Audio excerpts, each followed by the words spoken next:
Hello, everyone, and welcome to another episode of TEPSA Presents, one of our member spotlight episodes. My name's Todd Nesloni, and I'm your host. I'm the Director of Culture and Strategic Leadership here at the Texas Elementary Principals and Supervisors Association.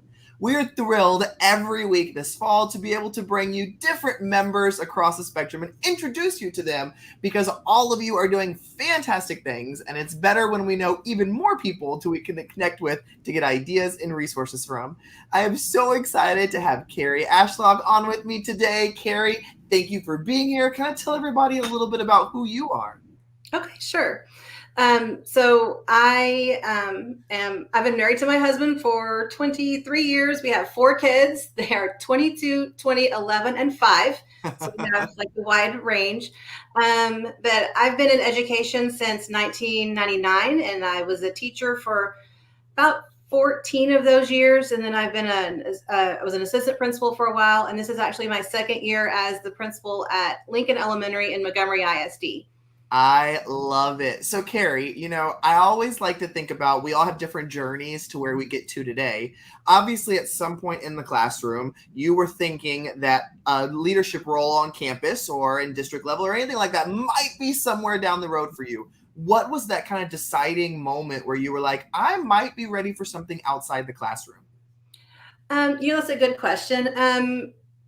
I guess I've been teaching for about 3 or 4 years, and then my principal at the time decided that I would make just a grade level leader. And so I was still kind of a baby teacher, but one of the things that she said whenever asking her for advice in that role, she said, one of the things I need you to do is to grow your team.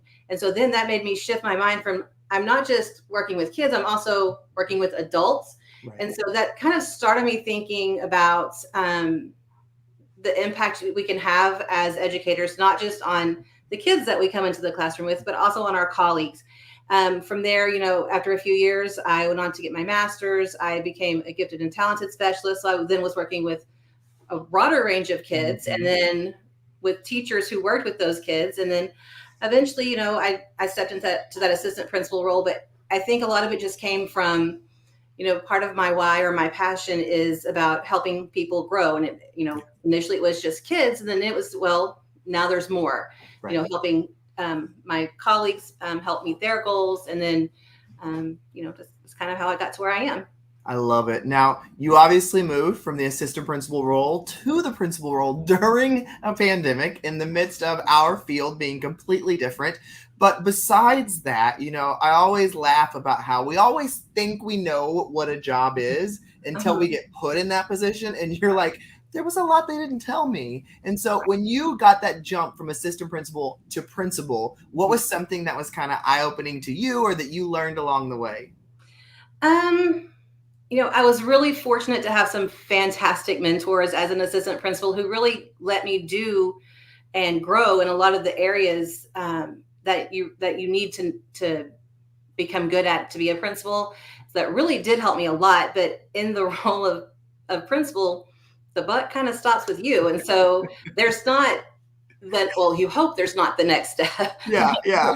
person up. I mean, so just being able to be not just to help be able to resolve a situation with finality and not to where everybody's kind of satisfied with it, or at least if they're not, they understand what the decision is in the best interest of kids. So when you're in another role on campus, you can easily say, go talk to the principal. They'll decide that. But when you are the principal, you're like, go talk to, I guess I'm the only one. You have to talk to me. So I love that, Kerri. That's great. Well, what is something that excites you about your position right now? Like what are you really loving about being principal? Okay. So one of the things that I'm absolutely loving is the growth I'm seeing on my campus with my students, with my staff. When I first took on this role last year, we were a C-rated campus. And so we really did a lot of work about unifying around our, developing our common mission, vision, values, and then setting our goals. And it wasn't just like, this is a meeting, we're writing this down and we're done. We really we collaborated and worked on it throughout the year so that all of our decisions were based on our mission of, high levels of learning for every kid every day. And so seeing that mission and our vision come to fruition has been really exciting. And seeing we have such a fantastic staff, and seeing them, they work their tails off, and seeing the product of that is really exciting. That is awesome. And I love that it goes back to the work that your team's putting into. That's so great. So, Kerri, when we have these episodes, we always love to wrap them up, these little brief nuggets, with something that you want to leave for others who are listening. So if they have at least one thing they walk away with today. So what is your one thing you want to leave them with? Well, it's kind of a three thing, but I'll make it short. Almost everybody, this is a principal problem, because y'all all come with multiple answers for this. It's true, though. But it kind of goes together. I would say don't wait, collaborate, and celebrate. So when I say don't wait, I mean, you can't, a lot of times we want to wait until, let's see if this kind of works out, or let's wait until the time is right. There's never going to be a just right time. So you have to get in and attack a problem right away. You can't wait. The other part about collaborate, that is one of the key pieces of our vision at our school. But you have to surround yourself with experts who and listen to them, because there's no way I can be an expert on everything. But the solution to all the problems of your school are within your walls. And so if you can get the right people in the room and listen to them and be open to what they say, you can solve those problems, and then act on their suggestions, and then celebrate. That's one thing that we're really good about at Lincoln, is that we celebrate everything, big, small, it doesn't matter, because we want to really recognize the success in our kids and in our staff. So we celebrate daily, weekly. We do it all the time, but it really helps you find the joy in every day.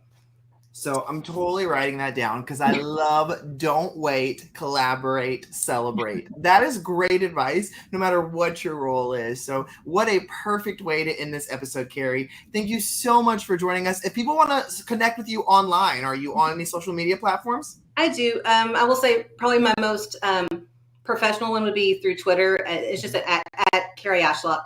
Perfect. Awesome. So hope people connect with you there. Everybody listening, don't forget, this October, we've got our Assistant Principal Conference in Austin, Texas. November, we have the Grow Leadership Conference in Austin, Texas. And in June of next year, we have our summer conference. So go to TEPSA.org, renew your memberships, and sign up to come collaborate in person with each other through TEPSA. Thank you again, Kerri, and join us again next week for an all-new episode of Member